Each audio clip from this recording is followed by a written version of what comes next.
All right, what's up? We're live, I think. We good? How's the sound? Hopefully it's all good.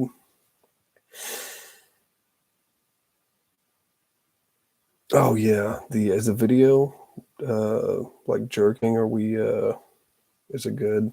Maybe it's just me being not used to this.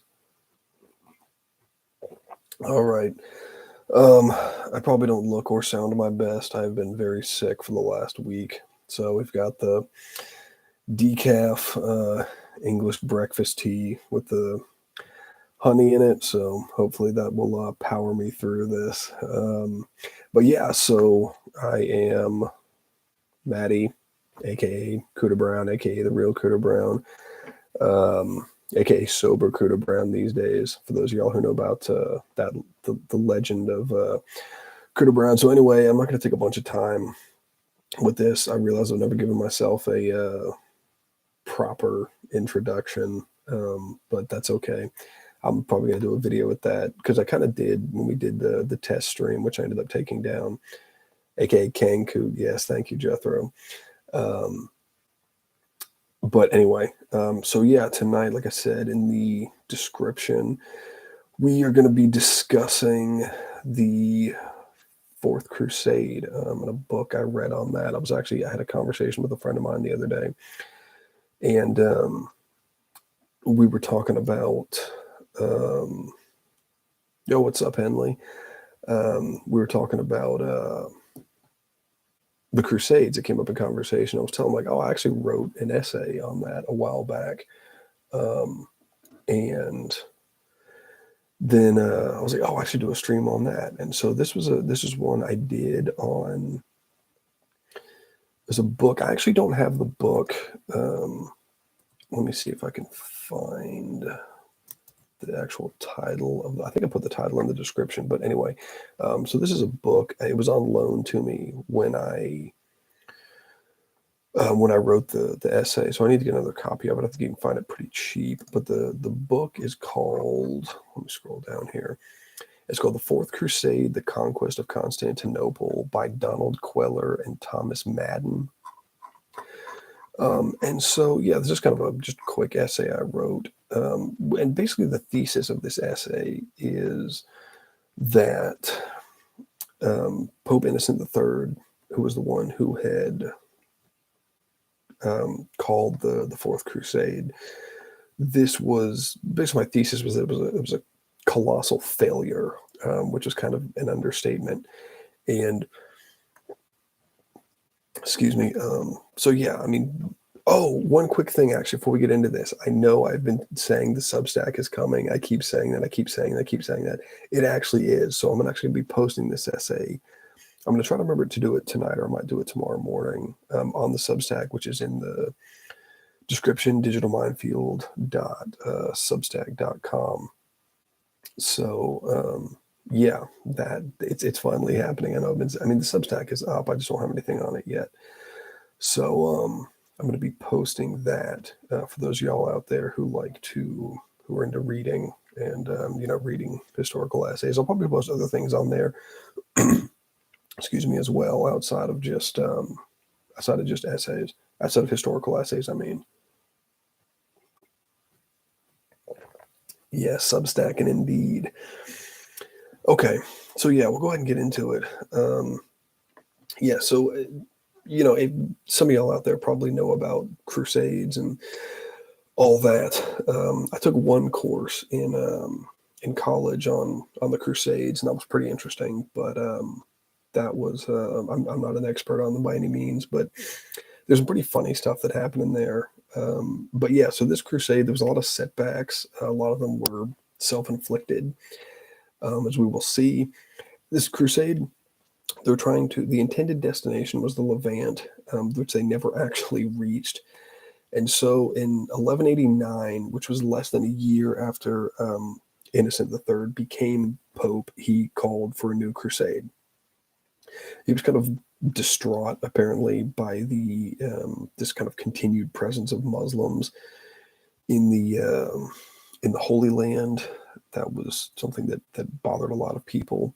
And so he declared, quote, that all towns, as well as counts and barons, should provide crusaders for 2 years at their own expense, according to their resources. Kings were not mentioned, for he meant this crusade to be wholly under papal control, end quote. So a lot of these quotes, by the way, I'm just quoting from the book by Queller and Madden. And so he kind of positioned himself as the leader of this crusade, but he remained in Rome through the whole thing, as popes often do. He kind of attempted to exert control of the Crusaders from afar, but I mean, his attempts at control were really just total failures, kind of marked by this like recalcitrant, illiterate, ignorant, like rank and file army that was, I would say, arguably Christian in name only. The clergy that accompanied the Crusaders undermined his orders and directives the whole way. And also the military leaders kind of had their own agendas. And, Queller and Madden made it pretty clear from the outset that the Pope had basically no control at all over the crusade. They wrote about the choice of drawing up a contract with the Venetians to provide transport for the crusade and the Pope's level of involvement with that decision. And they made a larger point about Pope Innocent III's role. So they write that, quote, the Pope's preferences, in fact, had little or no bearing on the course of the crusade. Innocent's vision of papal leadership was already anachronistic in an increasingly secular society, end quote.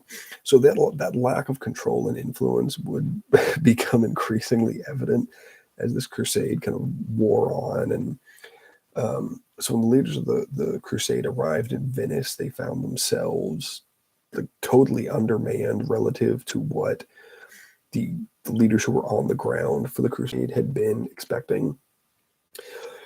Queller and Madden write the quote, if those who failed to keep the rendezvous at Venice followed their consciences, they disobeyed nonetheless the will of the Pope. Innocent saw clearly enough in the fragmentation of the army, the ruination of his plans. He therefore ordered those hesitating in Lombardy to take ship from Venice. Many did not obey, end quote. So it's important to note that this is a somewhat more complex issue than it kind of seems on the surface, because Queller and Madden note that many of those who had committed themselves to the crusade weren't eligible to actually go on crusade for a variety of reasons, including age, sex, poor physical condition, and other reasons.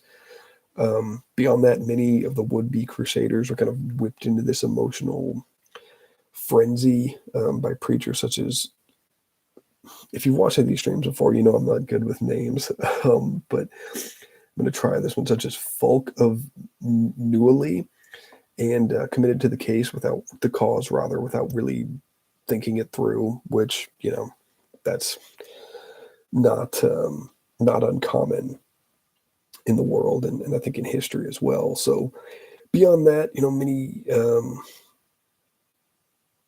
sorry, I lost my place here. Okay, so yeah, I mean, the secular leaders of this crusade, I think, were fully aware of the fact that they would have fewer crusaders than had committed.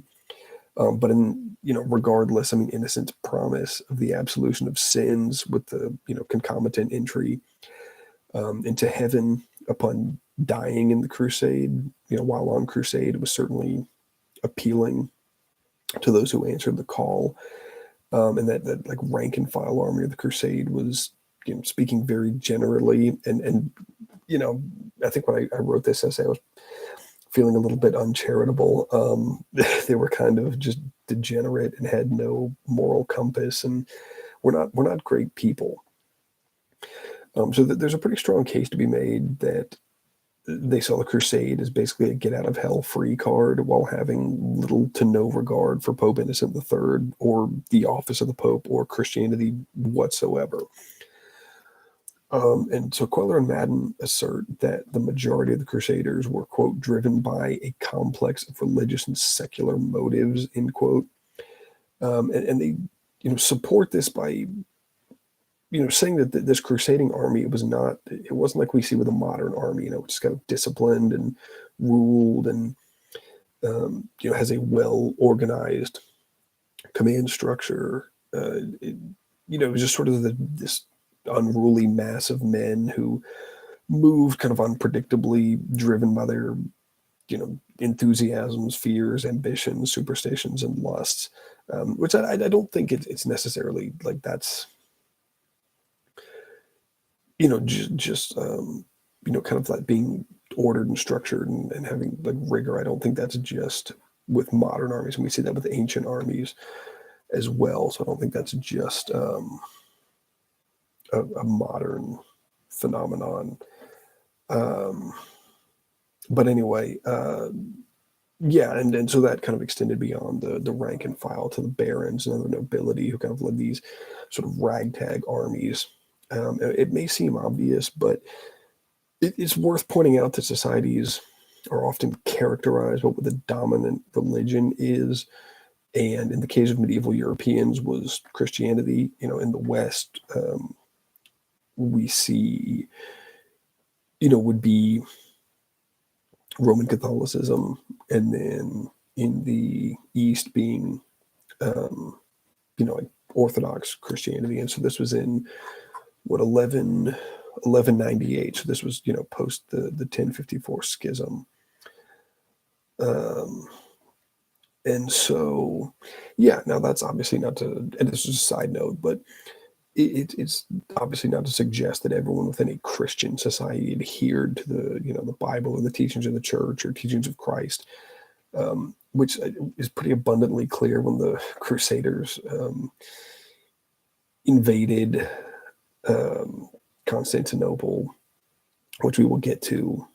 They're kind of bent on terrorizing and defiling the Byzantine people and their society.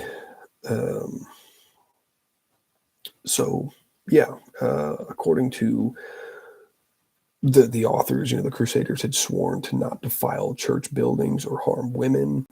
But the Crusaders pretty gleefully kind of cast those promises aside as soon as they saw their victory being apparent. And they just like totally destroyed church buildings and property for the jewels that were contained within them, looted anything and everything of material value from the Hagia Sophia, with even, as the authors point out, even Catholic clergy engaged in this behavior. They rampaged and were just causing terror throughout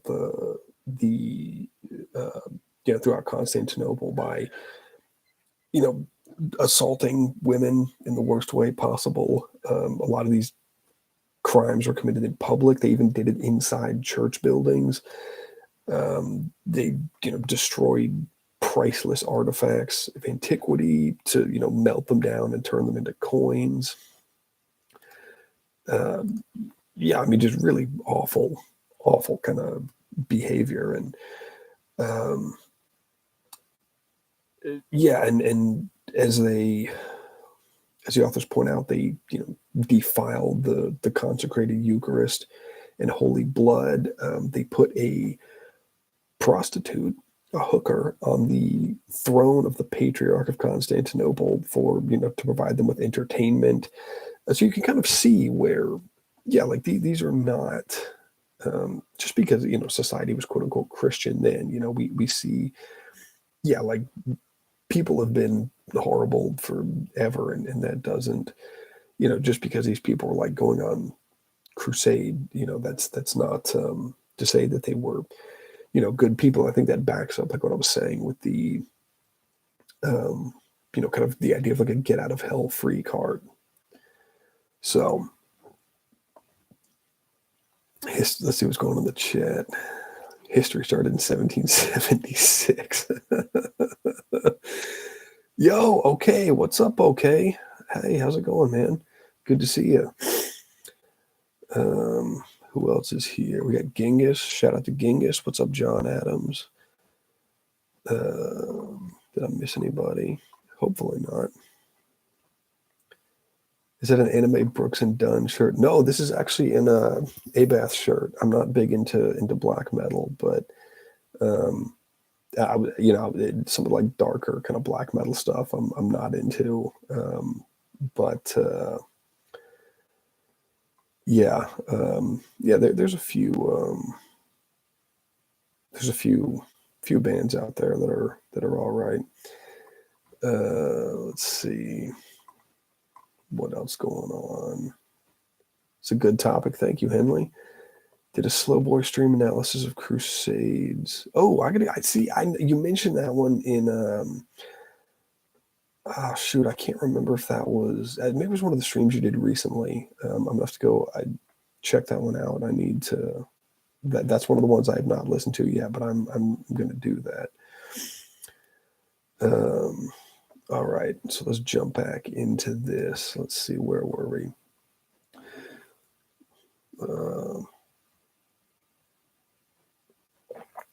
All right, so yeah, Queller and Madden, they write that the behavior of the Crusaders in the days following the invasion of the city that, quote, despite their oaths and threat of excommunication, they ruthlessly and systematically violated Byzantium's holy sanctuaries, destroying, defiling, or stealing all they could lay hands on.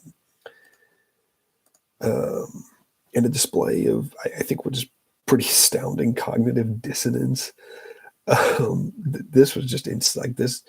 This blew my mind. Reading this was Queller and Madden. They write that, quote, since the Sunday following the capture of the city was Palm Sunday, April 18th, the Crusaders spent Holy Week and Easter praising God for the great victory he had bestowed upon them, end quote.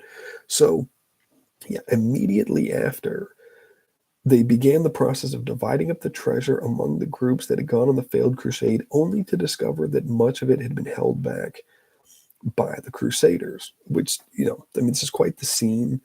A group of people who have just, committed some of the most horrible acts that you can commit.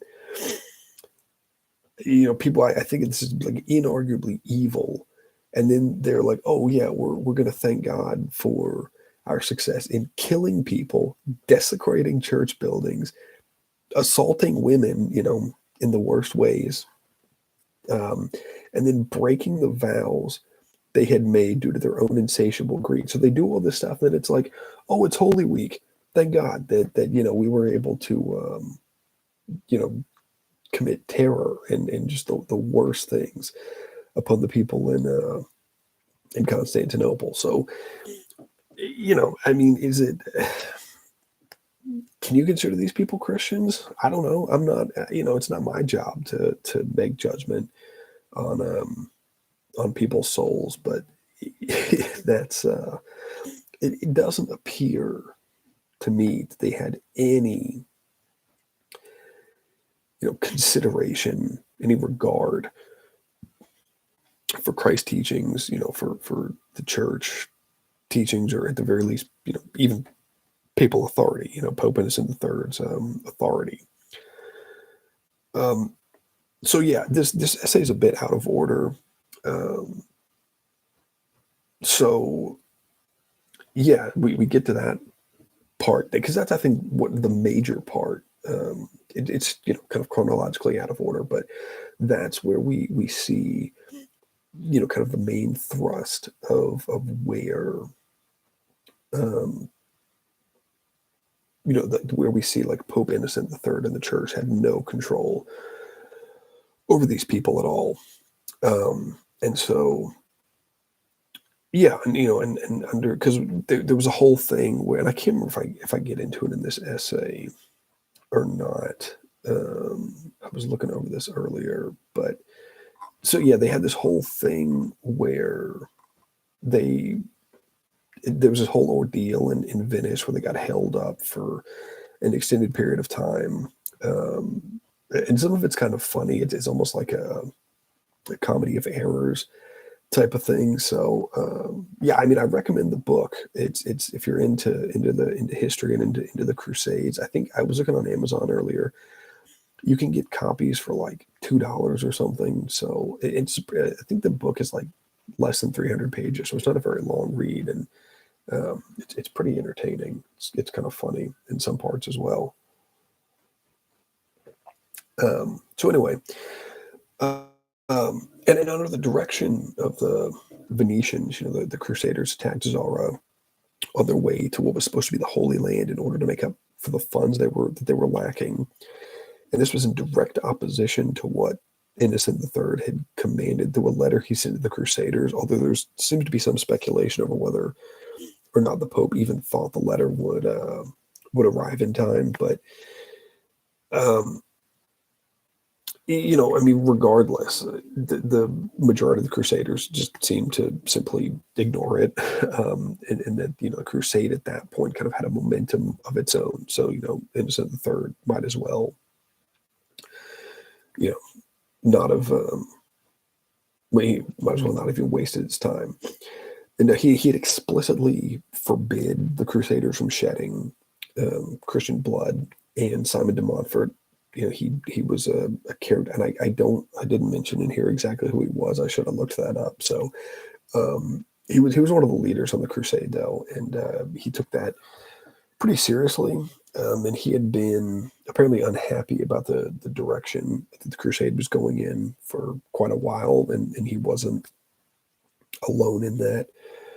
And some of his Venetian counterparts disagreed, and in spite of Simon de Montfort's best efforts to kind of cut the legs out from under the attack on Zara, an all-out assault was waged on the city, and it was ultimately conquered. And in carrying out this attack, the Crusaders violated multiple directives from the Pope, and the authors write that, quote, they had refused the Tsarins' appeal for papal judgment of their dispute with the Venetians. They had assaulted walls from which the inhabitants had suspended the sign of the cross.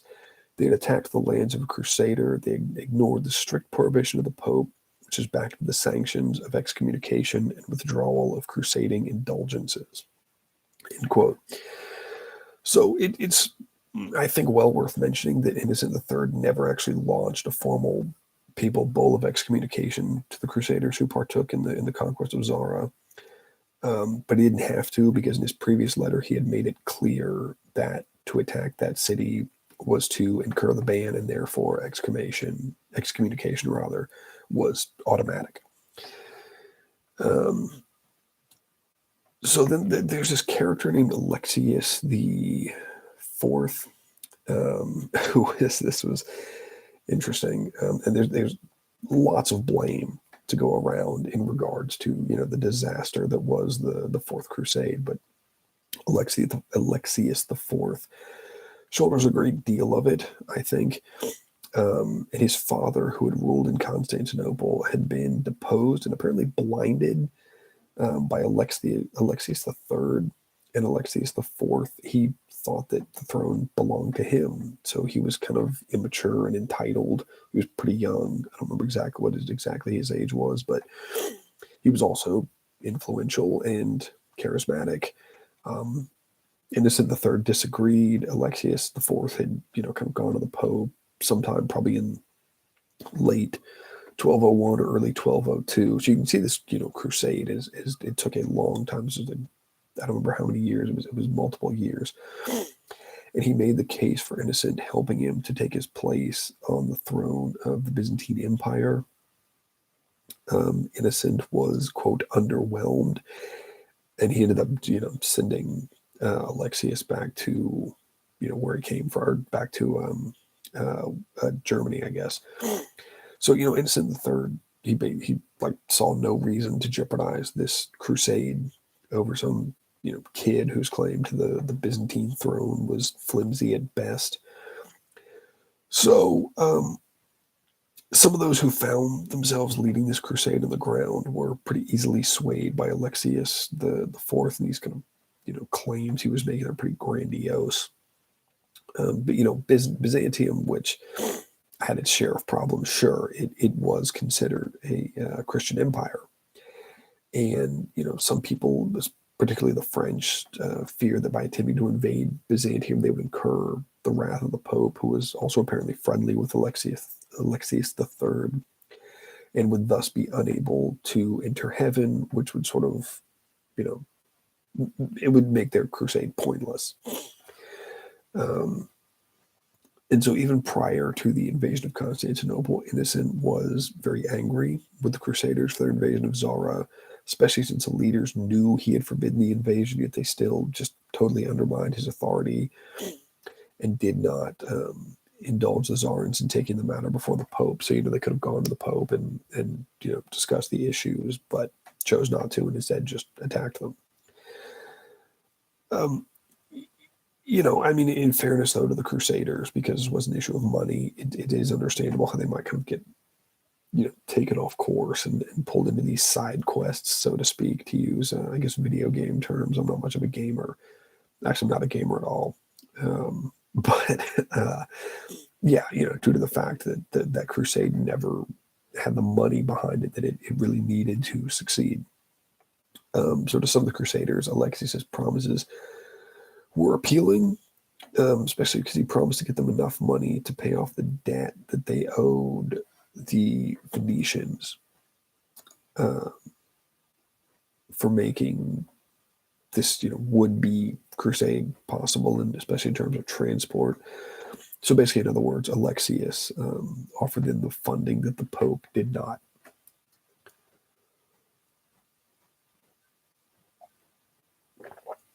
All right. Hopefully, y'all can't hear my chair. It's old and it probably needs to be oiled, so it's kind of loud. All right, let's check and see what the. Let's see what's going on in the chat here. Thank y'all all again so much for coming to hang out. Okay, it says 1453 was the worst year of my life. Shout out to Amid the Ruins. Oh, yeah.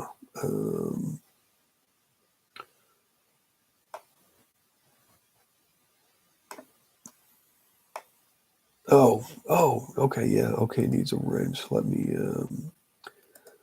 give, okay, now has a wrench, and now I'm going to ban him immediately. Where is Jerry? That's a good question. Where's your shout out to Exposing Powerful Lies?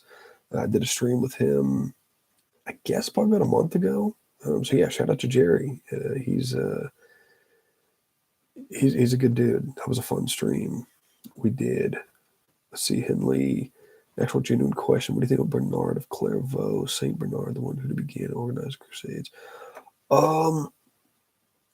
I remember that course I mentioned earlier that I did. I know we talked about him. This was like this would have been like 2 years ago.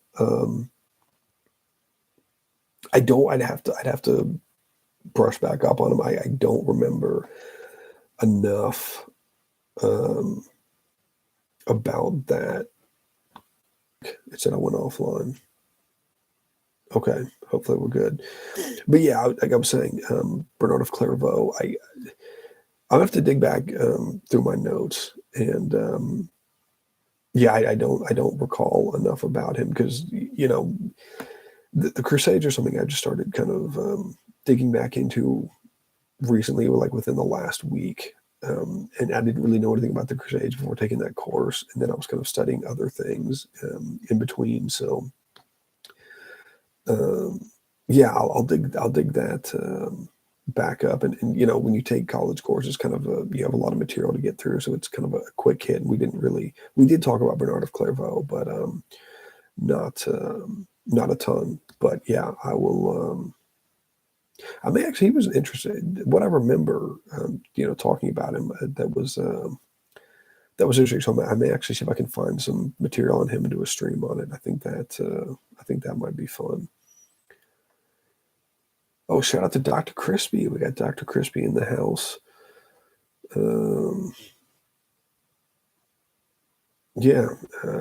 Dr. Crispy keeps us all well boosted.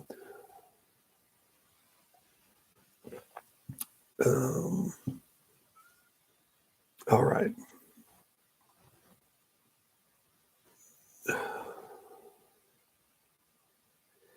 So Coot would say, no, I'm terrible at Mario Kart. I'm absolutely horrible at Mario Kart. I'm not good at video games. The only video game I've ever really enjoyed was Age of Empires, and if I was ever going to play video games, that would be the one I would play because, um, yeah, Age of Empires, it's fun. I don't know. Uh, I also, yeah, I don't know. I just like history and medieval kind of stuff. So, anyway, Henley, hopefully that was a long kind of non-answer to your question, but yeah, stay tuned. So I might end up doing a Bernard of Clairvaux um, stream. Okay, so let's get back into this. So during the Fourth Crusade, um,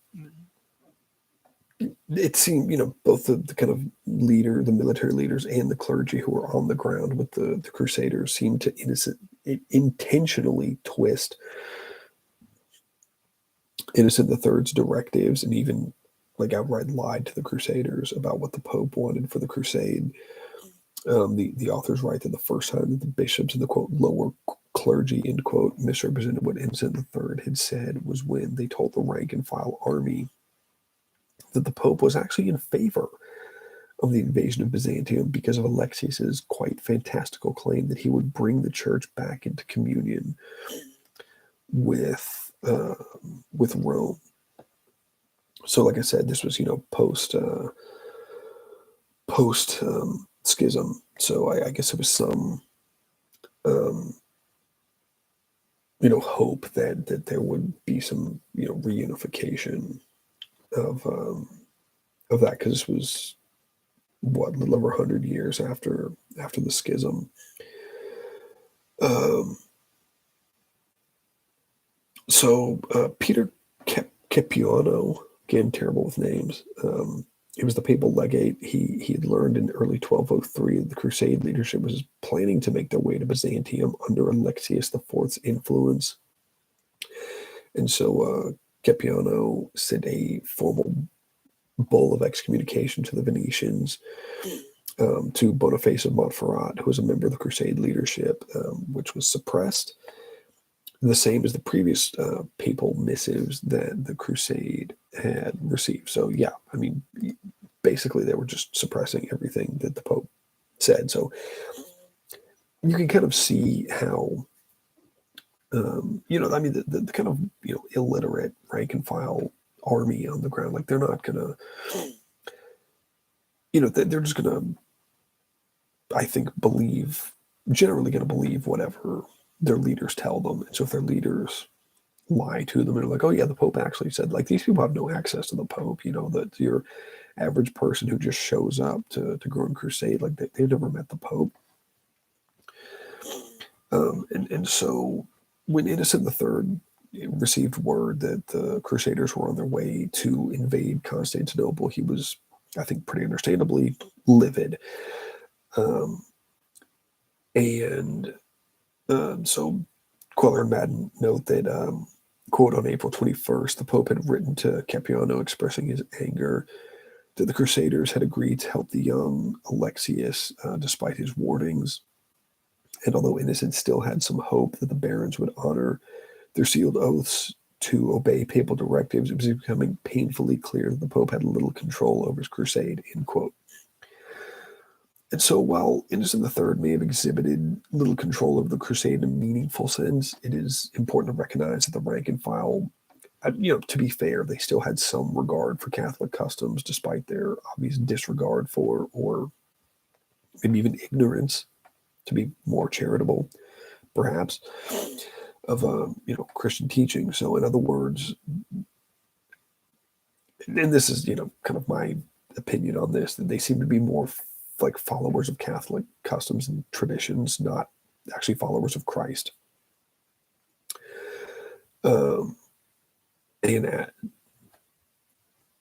Excuse me, now this name I know I'm going to butcher.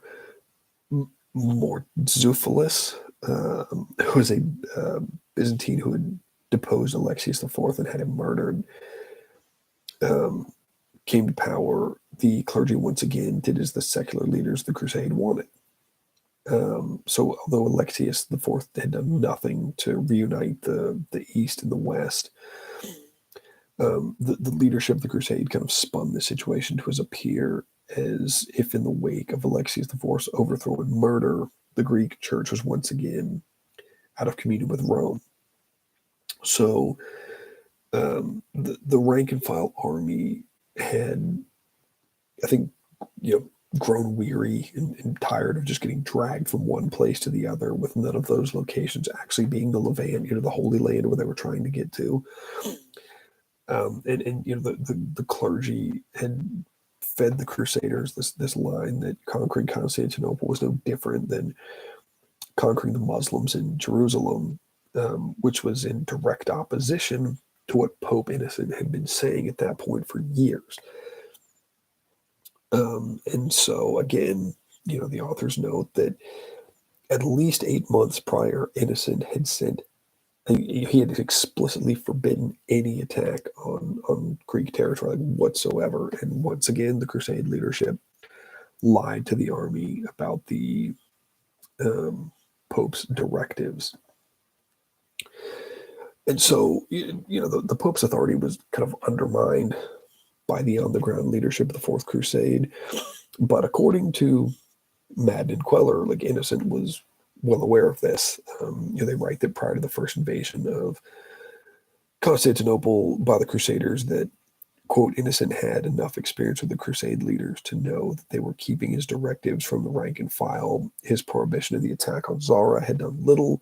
His later commendations, orders, and even excommunications had been suppressed. The letter forbidding the detour to Constantinople would surely also make it no further than the eyes of the barons and bishops, end quote. So again, we see, maybe there's plenty of blame to go around for all of this, so there's blame to go around on the army that's out there, terrorizing people and assaulting people and desecrating, church buildings and committing blasphemy and all kinds of things. But again, these were, these were not devout, educated. And not that being devout and educated are synonymous, but I'm just saying that these are people who also had been lied to by their leaders for pretty much the whole way. And so, the authors, they don't really, they didn't really offer a real explanation for why Innocent III's authority was treated like a joke, aside from this increasingly kind of secularized society. But it would seem, and I don't know a ton about Innocent the Third, but it would seem that the Pope just didn't really seem to inspire rather a lot of confidence, or really kind of cut a commanding figure. But yeah, just at the end here, something I thought was actually really funny, because this kind of came with a pretty humorous set of circumstances, is that Emmerich, who was the king of Hungary, he had taken this vow of the Crusader, but he kept offering excuses as to why he couldn't join the Crusade. So,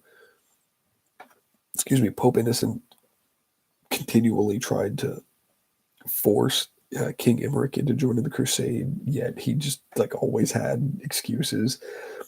So in 1202, which was just before the conquest of Zara, which incidentally was ostensibly under Emmerich's control, the king sent word to the Pope asking to be relieved of his vow to join the Crusade, that he could, quote, crush the multitudes of Bogomils, end quote, who were a group of heretics found mostly in Zara in his kingdom, despite having previously denied that they even existed. And then, after receiving word that the Crusaders had joined with the Venetians to sack Zara, Emmerich was said to be furious. And so, yeah, Queller and Madden write that Emmerich, quote, had taken the cross to deliver the Holy Land, only to be attacked by brothers in arms, end quote. So, yeah, furthermore, Emmerich claimed that he would offer the Crusaders anything they wanted and would join them on their journey to the Holy Land. However, according to the authors, he was once again making excuses because at that moment he was attempting to be relieved of his vow to go on crusade because he had absolutely no intention whatsoever of leaving Hungary. Um, which, yeah, I was like, that's a guy. You have to admire that, that level of yeah, just trying to get out of things. And which was just like kind of, it was just another situation in a long line of situations that Innocent the Third had no control whatsoever over. And so what one last thing I'd found was actually, I dug this up.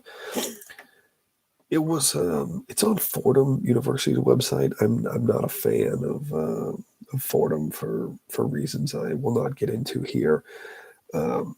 But it's part of the Internet Medieval source book, and it's an account by, gosh, I'm going to butcher this name as well. Nicetas Choniates, again, Coniates, whatever. The link is in the description. It'll be in the Substack article as well. Um, Again, not good at names. And so this actually describes the sack of Constantinople in 1204. So quoting from this historian, Nicetas, he said, he was a Byzantine historian. So this is his account of the sack of the city. He says, "How shall I begin to tell of the deeds wrought by these nefarious men? Alas, the images which ought to have been adored were trodden underfoot. Alas, the relics of the holy martyrs were thrown into unclean places." That was, oh, there's a typo there. That was something what one shudders to hear, namely, the divine body and blood of Christ was spilled upon the ground or thrown about. They snatched the precious reliquaries, thrust into their bosoms the ornaments which these contained, and used the broken remnants for pans and drinking cups, precursors of Antichrist, authors and heralds of his nefarious deeds, which we momentarily expect. Manifestly, indeed, by that race, then, just as formerly, Christ was robbed and insulted, and his garments were divided by lot. Only one thing was lacking, that his side, pierced by a spear, should pour rivers of divine blood on the ground. Nor can the violation of the great church, which is the Hagia Sophia, be listened to with equanimity. For the sacred altar, formed of all kinds of precious materials and admired by the whole world, was broken into bits and distributed among the soldiers, as well as the other sacred wealth of so great and infinite splendor. When the sacred vases and utensils of unsurpassable art and grace and rare material and the fine silver wrought with gold, which encircled the screen of the tribunal and the ambo, of admirable workmanship and the door and many other ornaments, were to be borne away as booty, mules and saddled horses were led to the very sanctuary of the temple.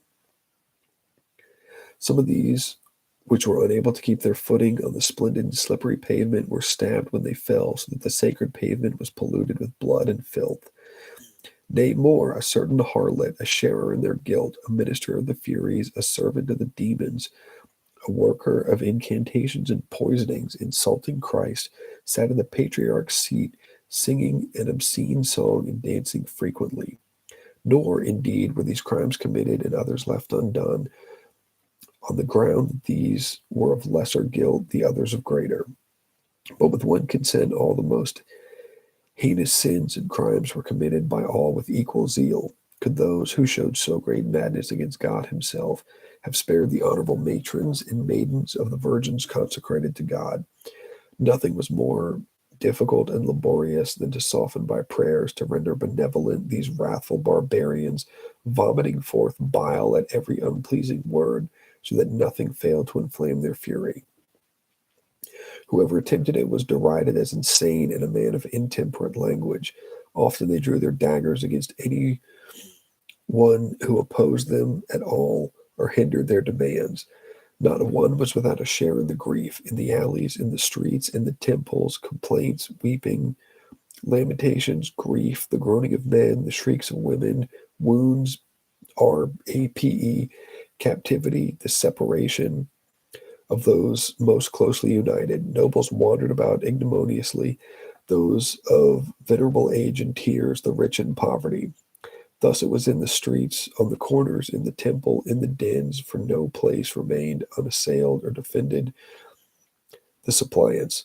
All places everywhere were full of all kinds of crime. O immortal God, how great the afflictions of the men, how great the distress. So there you go. That's, and I'm sure there are people out there who might dispute that account. That's fine. It seems to be, based on everything I saw and read, it seems to be, that seems to be pretty spot on in terms of what's going on. And, that's a primary source. So yeah, I don't know. It's pretty insane. Oh yes, the Children's Crusade. That was cool. Yeah, I remember studying that. The Children's Crusade was fascinating. That was I don't know. I should do a stream on that. That would be fun. Best Crusades movie, Robin Hood, Prince of Thieves. I've not seen that one. The Tonka Truck Crusade. That'd be fun. Yeah, just kids rolling Tonka trucks to the Holy Land. There's got to be a comedic sketch in there somewhere. But anyway, so that's pretty much all I had. And like I said, that was the thoughts on Saladin. That's funny enough. We that was not something that was really touched on. Like in any of the history courses I took, he was sort of mentioned briefly. In one of the world histories I took, and then in the Crusades as well. But there was not a lot of. That's somebody I've actually. Thank you for reminding me, Henley. That's somebody I've been meaning to look into. So I wish I had better answers to your questions, but this is a realm of history I'm just kind of getting into more recently. Thoughts on Templars? I've heard. I think the Templars seemed to they were a valuable asset during the Crusades. When it comes to a lot of the like the stuff with the conspiracies on if they were guilty of what they did or if they weren't. I've heard takes on I've heard both sides of that. I tend to think that they were. I tend to think that was legit. That they actually were. Like stuff with the Baphomet and the kind of things they were doing with each other, which I can't really get into on here. I tend to think that that's legitimate. I think that there was some pretty creepy, nefarious kind of stuff going on. I don't know for sure. That's based on everything I've seen and read and heard. That seems to be the case. But there are people who make cases on both sides, so that there may be some truth that they were into some weird stuff, and but that may have been overblown, and they actually weren't as bad. So I don't know.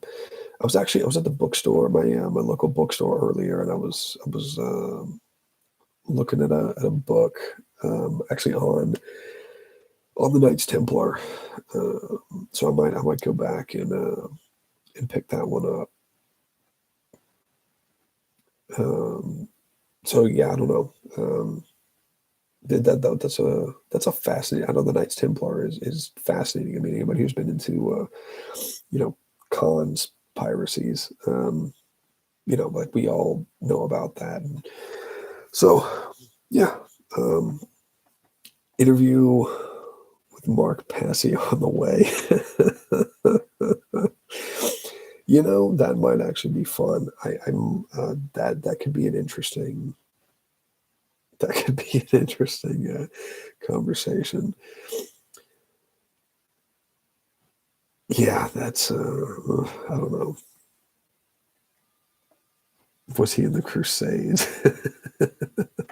That'd be funny, actually. I would have very much liked to have seen that. Kingdom of Heaven. That's supposed to be a good movie. I've not seen that one.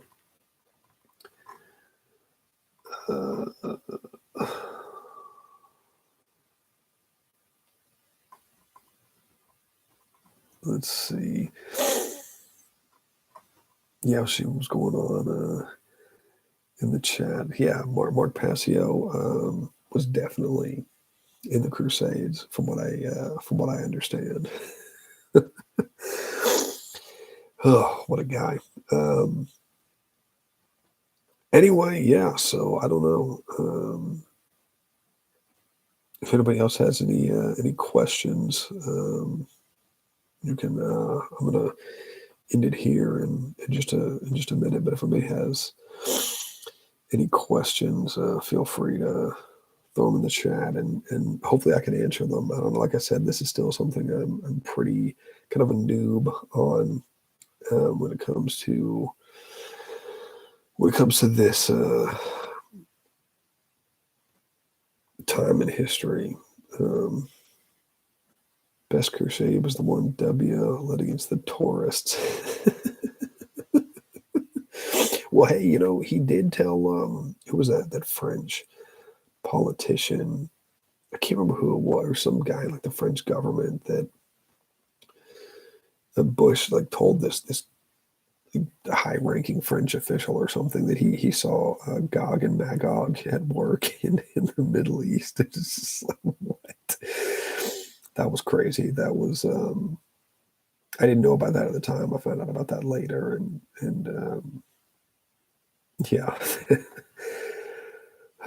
interesting stuff. So, thoughts on Jay Dryer, illuminate, confirm. Yes, I have. Yeah, I would agree with that. I have said on. I think. I mean, I've been documenting. If anybody has been on the Instagram account, yeah, I've been documenting his illuminate, confirm connections. And yes, I agree. The French are absolutely right about their stance. Yeah, I mean the whole French thing, like the French got just lambasted, and people made fun of them. I mean, they got mocked and vilified just endlessly.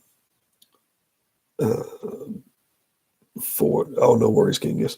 Yeah, they just got mocked and vilified endlessly for being against the war, and yeah, which was stupid. I mean, they were 100% correct in their stance against the war. But this is not to go off on a tangent because this is totally unrelated to what we're talking. Yes, I think it was Saul. Yeah, Saul who consulted with the witch of Endor. And it keeps calling up either Elijah or Elisha. I always get I can't ever remember. It's one of those two. I always get them mixed up. But yeah, it was Saul. Anyway, I was saying something. I don't know. I was going off on the. Oh yeah, about cancel culture. How that started back during the Iraq War, and how if you didn't support the Iraq War, you got drummed out of society. I mean, you basically got blacklisted, memory hold, cast out. Even the Dixie Chicks, Y'all remember I'm sure people in the chat remember the whole Dixie Chicks debacle, where they said something like, "Oh, we don't think they weren't fans of George W. Bush," and that their shows got like canceled, or not canceled, but like people just wouldn't show up. They try to cancel France, like they try to cancel an entire country over this. It's just completely insane. But anyway, that's totally off topic. And yeah, they became the Chicks, which is a terrible name. They should have kept it the Dixie Chicks. I actually like the Dixie Chicks. Not everything they did, but I think a lot of the music was pretty good.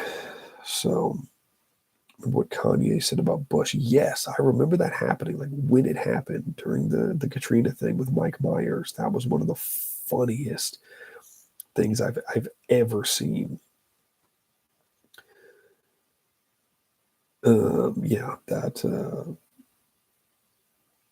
Yeah, shout out to Kanye.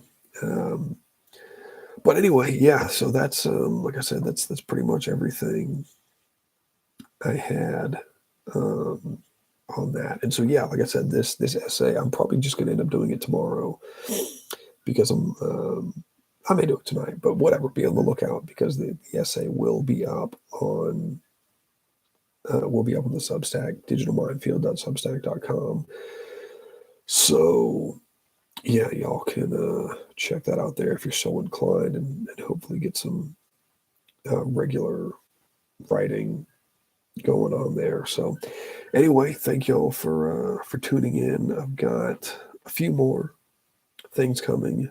I've got a few things just about finished up, so I'm gonna try to get better with streaming more regularly. These take a while to do.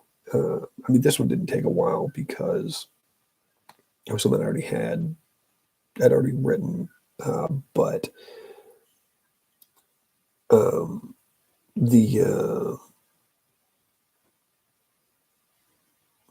I just lost my train of thought. It's late. I usually don't stay up. I usually don't stay up this late. Who won the Crusades? Dr. Crispy. I would say nobody won the Crusades. I don't think there was a clear winner of the Crusades. And yes, it was Westboro Baptist Church that processed the funerals. But anyway, I keep losing my train of thought. My apologies, y'all. So yeah, hopefully get better about putting these out, and yeah, gonna keep at it, and hopefully, I think we're up to like 42 subscribers now, which is good. So definitely, hopefully that number will keep going up, and if not, then I don't know, I'll quit doing this and take up like Lord of the Rings LARPing or something. I don't know. So yeah, I don't know. But anyway, thank you all, everybody in the chat, for tuning in. Post a comment if you feel so inclined. Like, subscribe, share it if you think other people might find it interesting. And hopefully see you all again very soon.